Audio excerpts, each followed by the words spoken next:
Y'all, this DR trip is getting heavy. Heavy. Heavy, okay? Listen, if you're new here, I'm Shayna. The reason why I look so exhausted is because I am. It's 4 in the almost 5 in the morning. But let's get into it. So Zoey Brinx and Hot Topic made up like nothing to see here. Like they squashed the beef. Moving on. Gayale. Gayale. Gayale is trying to give main character energy, okay? She wants to become a main cast member. Like, I don't know how good that check is for her to be carrying on this way. They're going to keep Flo off the strength of her sister, because I keep telling y'all every week, Flo don't got nothing going on, but her sister is bringing all the mess. There's so much going on with Gayale. Lord have mercy. So Amara is doing some type of like dance class or something. She's doing some dance instructing. Her baby daddy, Alan, the married man, is there. Let's not forget how they got together, okay?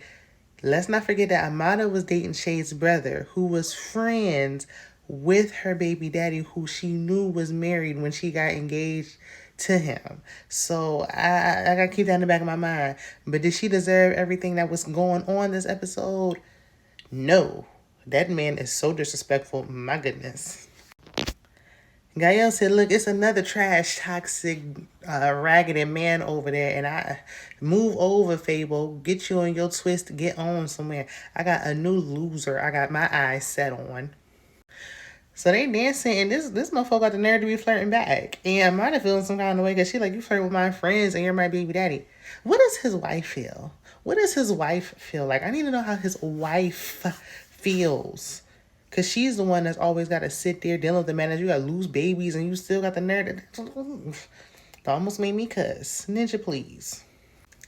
Basically, long story short, he like, we not together. I can do whatever I want to do and you can't do nothing about it.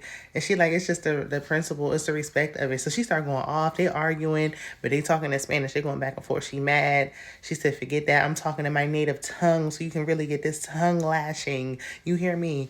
So after she cussed him out and lost a shoe, he called her a street whore and then said, "Don't. That's why you're always alone. That's why nobody wants your black ass."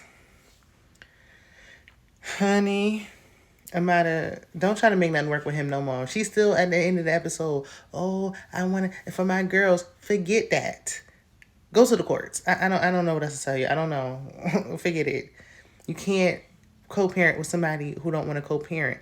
And Brooke Valentine said this as well. We're going to get into it. So while Gayale was planning on her next unavailable man, because God forbid she get a man that's single and free and can actually be with her. No. She don't want that. Whatchamacallit, I forgot her name, but Flo's ex-fake girlfriend texted her and basically sent her a screenshot of her FaceTime with Marlon. They don't ever have no respect for Flo, but I mean, Flo, you did cheat too.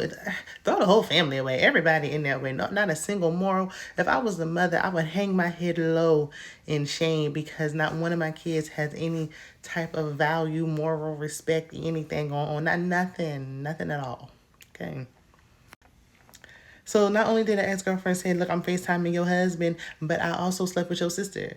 And Flo like, not again. And then Gayale like, she lying. We didn't have sex. We just kissed. And I'm like, she said y'all slept together before. Are you forgetting the storyline? Or did you just not want to come clean about the fact that y'all actually did do before? Or what's going on? She can't be this scandalous. It got to be fake, right? That's what I'm thinking. I don't know. Y'all let me know what y'all thinking in the comments.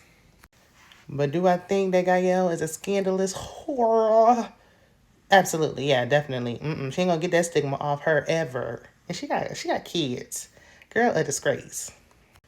So Amara was crying to Brooke about what was going on. Her mama them got a compassionate bone in her body, talking about get over it. It ain't gonna change a thing. Like, dang, mama. I mean, you don't have more sympathy and empathy for your daughter. And Brooke was like, look, you can, like I said, cannot make him want to do more than he wants to do. I know you had this picture painted of what you thought it was going to be, and it ain't that, and you got to let it go. But let it go fast, because Shay Buckey Johnson is on the way, okay? Her flight is about to land, okay? So Brooke meet with Shay one-on-one, and she like, look, as the leader said, what you said to her about, it was so disgusting, child. I don't even want to repeat it, but you know what she said about her daddy. And Shay was like, I wasn't talking about her daddy. I was talking about her sugar daddy. And when I first heard it, I thought she was talking about her sugar daddy. But Shay went so low. I mean, I'm talking about to the gutter, okay? She went past hell into an alternate universe, okay? That's how low she took it. I don't know. Maybe, I don't know who she talking about at this point. Even if you was talking about a sugar daddy, like, if she thought you was talking about her actual daddy and you know that this was the issue, just apologize. Like, she's so nasty, so rude. Shay ain't sorry at all. She doubling down on what she said. She don't care because she trifling. And then Amara come up and she like, did you say that? And she's like, yeah. So then Amara was like, well, why would you say such a trifling things? My goodness. And she was like, oh, well, I was talking about her sugar daddies, not her about her biological daddy. But and talking about my grandma called my grandpa daddy. I call my man. It's completely different, girl. It's not the same. You know it ain't the same, girl. Shut up with that. So Amada was like, listen, they can go back and forth. And then she like, you need to leave. And she talking about, I'm not going, make me. If you don't have anyone to talk to, why are you here? You might as well just go ahead and go. I mean, I would enjoy the free solo trip as well. I ain't gonna lie to you. But you don't have any friends here. You're not filming with nobody. Like, what's the point? But Brooke basically begged her before Amada showed up to like make up with Estelita and apologize. And she's telling you she's not sorry, then stop trying to force her to be sorry when she's not. Okay, go away from me with this.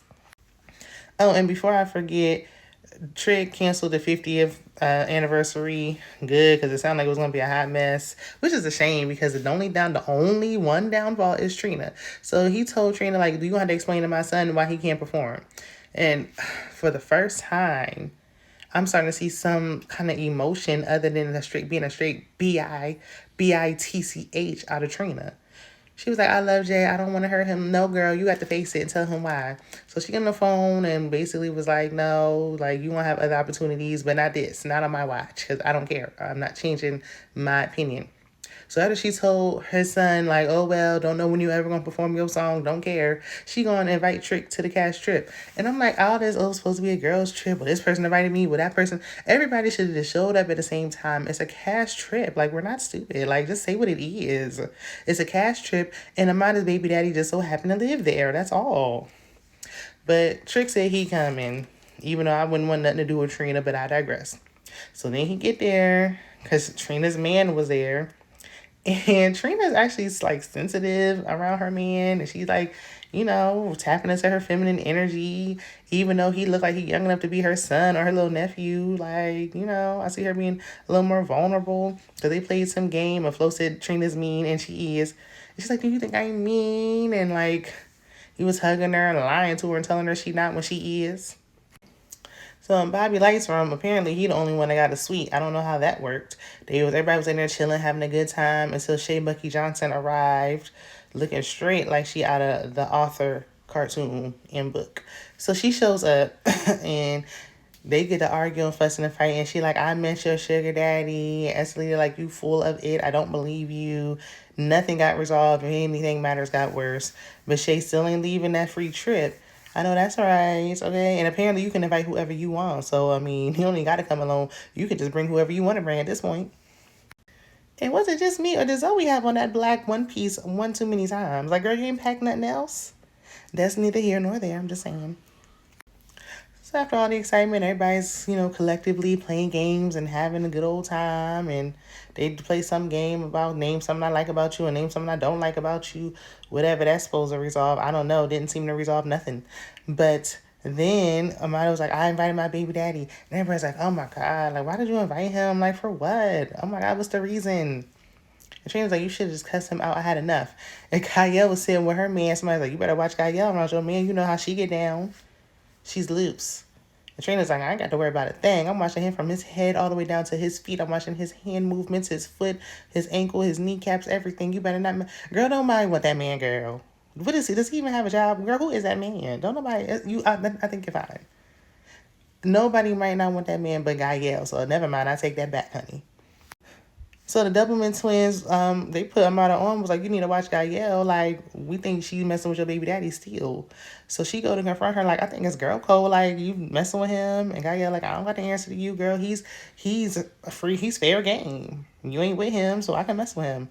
He still got a wife. But she says she don't care about that neither. So there's that. So he arrived and they hugging. Gayale talking about, you look good, you smell good. And everybody's like, oh, hell nah, and dipped. That's where it ends.